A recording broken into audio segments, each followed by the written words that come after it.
Next हम लोग बात करते हैं बाइसेक्ट के बारे में। बाइसेक्ट लाइन बनाता हूं, ये बना दी मैंने 10 सेंटीमीटर की लाइन। ये हमारी 10 सेंटीमीटर लाइन, इसका नाम कर दिया मैंने ए बी। ए बी एक 10 सेंटीमीटर लाइन है और इसका मिड पॉइंट बी है। अब एक मैंने लाइन ले लिया यहाँ पे, वही सी डी, क्या ले लिया यहाँ पे सी डी, और ये हमारी 8 सेंटीमीटर की मान लीजिए लाइन है। अब ये 8 सेंटीमीटर की लाइन है और ये 10 सेंटीमीटर लाइन है, ये इसका मिड पॉइंट है लाइन है। ये इसको क्या करी, बाइसेक्ट करी। बाइसेक्ट का मतलब होता है कि जो CD लाइन है bisect AB, CD bisect AB। क्या लिखेंगे यहाँ पे, CD बाइसेक्ट AB। अब इसका मतलब ये नहीं होगा कि CD भी दो पार्ट में डिवाइड हो रही है और AB भी दो पार्ट में डिवाइड है, नहीं। CD क्या कर रही है, किसको बाइसेक्ट कर रही है, AB को। AB को दो हिस्सों में बांट रही है, खुद को नहीं बांट रही, ध्यान रखना, खुद को नहीं बांट रही, इसी से ध्यान रखना। जब भी ऐसा कुछ लिखा है CD बाइसेक्ट AB, जिसका मतलब जो CD लाइन है वो AB को से बांट रही, तो AB को बांटी है। पूरी 10 सेंटीमीटर की अगर लाइन है तो ये कितनी हो जाएगी, ये 5 सेंटीमीटर हो जाएगी और ये भी 5 सेंटीमीटर हो जाएगी, ठीक है। लेकिन CD अपने आप में वो पूरी 8 सेंटीमीटर रहेगी, वो अपने दो हिस्सों में नहीं बटेगी। बाइसेक्ट का मतलब ये होता है।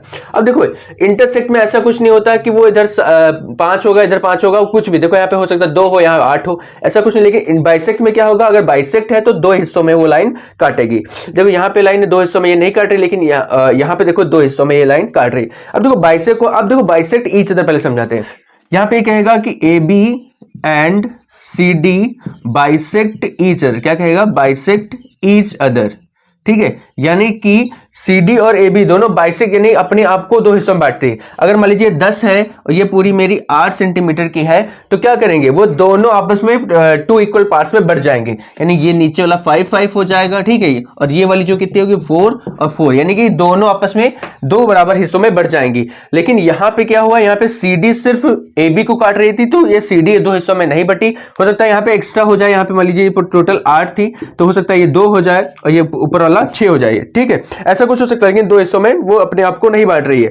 लेकिन यहां पे जब कहेगा कि AB and CD bisect each other, यानी दोनों जितने भी सेंटीमीटर की हैं वो दोनों बराबर हिस्सों में बढ़ जाएंगे। यानी CD अगर 8 की है तो 4 हो जाएगी, ये अगर 10 की है तो ये 5 हो जाएगी।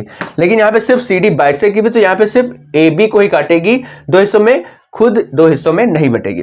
नेक्स्ट है परपेंडिकुलर बाइसेक्ट। परपेंडिकुलर बाइसेक्ट क्या होता है, देखो ये नॉर्मल बाइसेक्ट है और परपेंडिकुलर बाइसेक्ट क्या होता है। परपेंडिकुलर, देखो यहाँ पे एंगल कुछ हो सकता है ज्यादा हो, यहाँ पे एंगल कम हो सकता है, यहाँ पे 100 डिग्री हो और यहाँ पे कितना हो 80 डिग्री हो। लेकिन जब यही दो रेखा है, यही दो लाइन मान लीजिए 10 सेंटीमीटर लाइन AB है और एक लाइन CD है, ठीक है, वो क्या करी, परपेंडिकुलर बाइसेक्ट करी। यहाँ पे CD, ये क्या करी, परपेंडिकुलर बाइसेक्ट, यानी 90 एंगल जब बनाती है, ठीक है, और दो हिस्सों में बांटती है, यानी 5 और 5 दो हिस्सों में भी बांटे और 90 डिग्री एंगल बनाए, तो उसे कहेंगे परपेंडिकुलर बाइसेक्ट। और सिर्फ दो हिस्सों में बांटे, यहाँ पे 90 ना बने, तो उसे क्या बोलेंगे हम, बाइसेक्ट।